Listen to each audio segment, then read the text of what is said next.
In Israel, the Holot detention facility, an open-air desert prison built for African asylum seekers, was shut down after operating for 4 years. Over the course of its existence, more than 13,000 asylum seekers were detained without trial, as part of Israel's broader policy to remove African asylum seekers from occupied Palestine.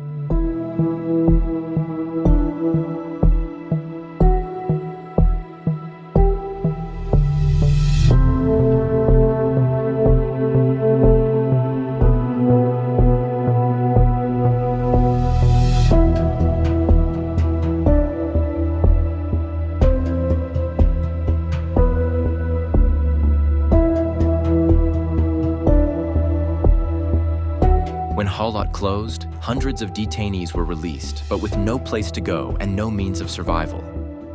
These individuals were forbidden from living or working in cities like Tel Aviv, Jerusalem, and Eilat, where large communities of asylum seekers had settled. For many, this left them with an impossible choice: either accept voluntary departure and leave occupied Palestine, or face indefinite imprisonment. Approximately 300 asylum seekers were given this stark ultimatum.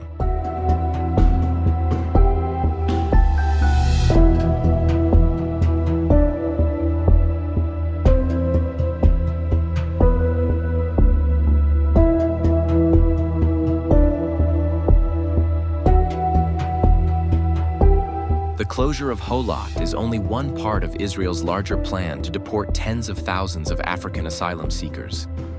Back in January, the Israeli occupation government announced that all asylum seekers would have 3 months to leave occupied Palestine.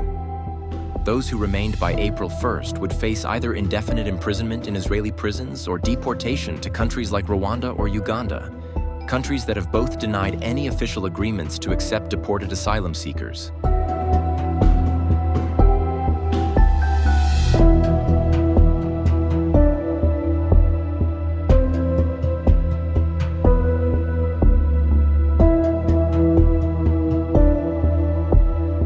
Despite the push for deportation, the High Court of Justice intervened, issuing an interim injunction to stop the deportation plan, expressing concerns about the details of the agreements Israel claimed to have with Rwanda.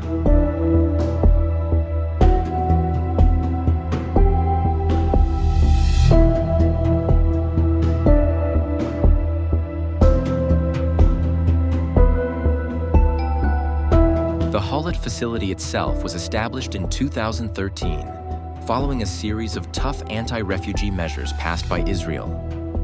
Over the years, the facility became the subject of public outcry, as asylum seekers faced substandard living conditions, including poorly prepared food, inadequate shelter, and abusive treatment from guards.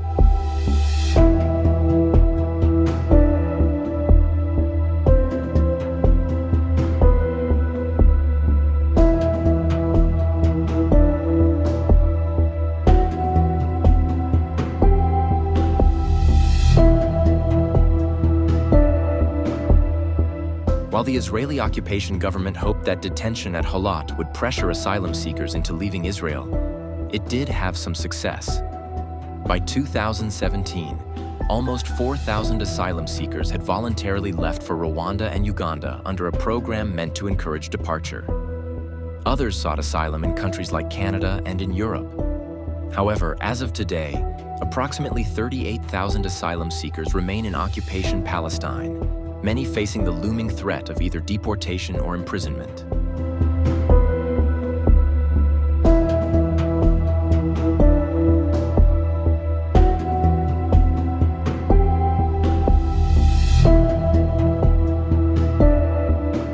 The closure of Holot and the current deportation plan remain deeply controversial, with critics arguing that the Israeli policies violate basic human rights.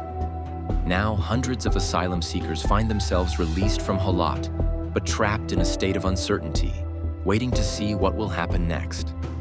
Will they be forced to leave occupied Palestine, or will they be detained indefinitely?